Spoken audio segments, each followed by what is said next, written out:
He never stopped learning. He never stopped educating himself. As a kid who dropped out of school in 7th grade, went on to become a millionaire and invent so many items, and the whole time being conscious about his impact on the environment, to me that's really inspirational.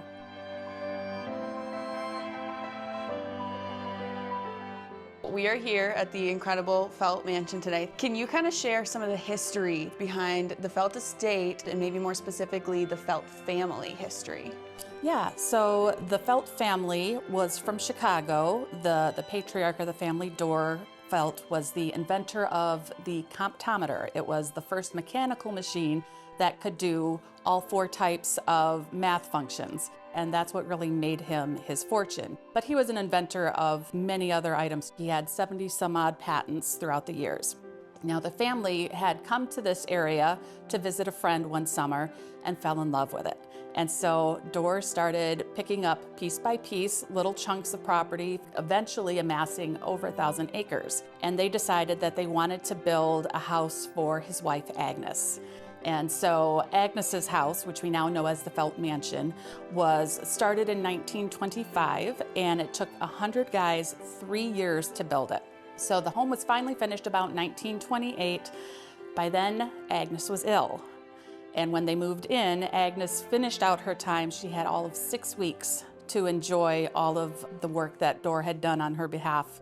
Dorr followed about 2 years later. The daughters maintained ownership of the home for another couple of decades, and then ultimately sold it, and it was becoming a seminary and a state police post, and then was left just vacant for a time period. And then the founding director of the Friends of the Felt Estate, Patty Meyer, stumbled across it and decided to start the restoration project. When Patty petitioned for the ability to start this project, the township was resistant at first, and eventually they did give her permission to start, but with a budget of $0. And so early on, most of the restoration effort was done with discounted or donated materials, donated time, volunteers doing all the work, and room by room, attacked this 25-room, 12,000 square foot behemoth and managed to eventually get it back to the state it is in today. Yeah, so can you maybe point out some of those architectural pieces that were original to the home that they really took the time to restore?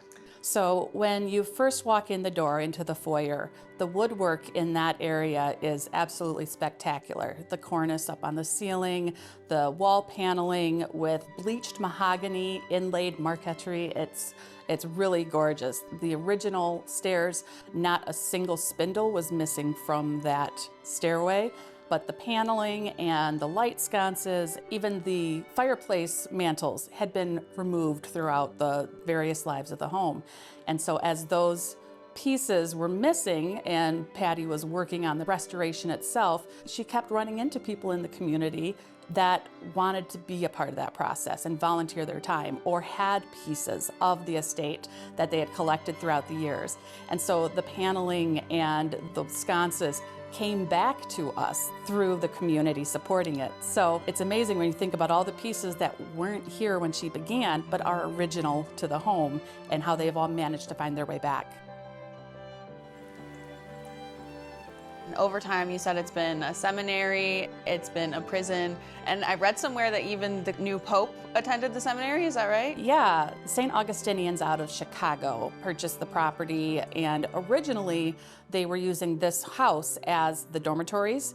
As time went on and enrollment increased, they built a new building, and that building stood until the mid-90s, and that is the building that Pope Leo actually went to school at. So he graduated high school from there and then came back for a reunion here, and has been in the mansion and in the chapel and walked these grounds, and it's kind of amazing to think of that.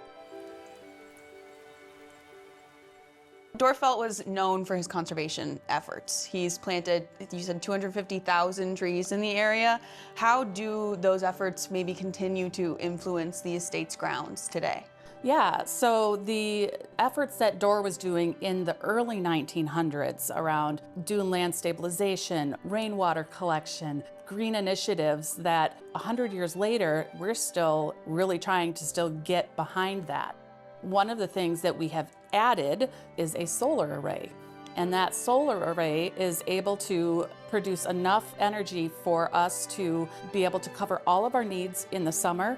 And actually, we're putting energy back into the grid. And even in the winter, we get a decent amount of energy out of it. So it's really interesting to be able to continue forward that idea and to continue educating people about the types of conservation that are possible and that doesn't have to be hard to do. So how can people come enjoy the estate? How can people come visit? So start by visiting the website, which is feltmansion.org, and you'll see on the website a list of tour opportunities and events. Every summer we do a concert series on Thursday nights in July. That is a free concert series. Christmas time is a big deal for us. Last year we had 65 different decorated trees in this house. But April through October we have regular tours, both self-guided and guided tours that are available. Historical homes are kind of an interesting entity in that most of the time you go into a home and it's don't touch anything, don't sit on anything, don't sneeze.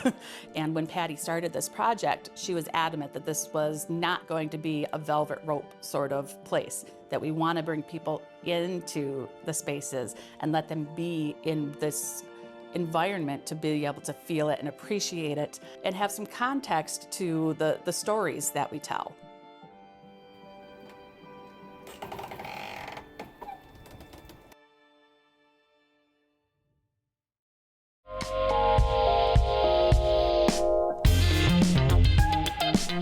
Celebrating vibrant people.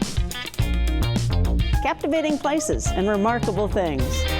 This is Living West Michigan. I'm all about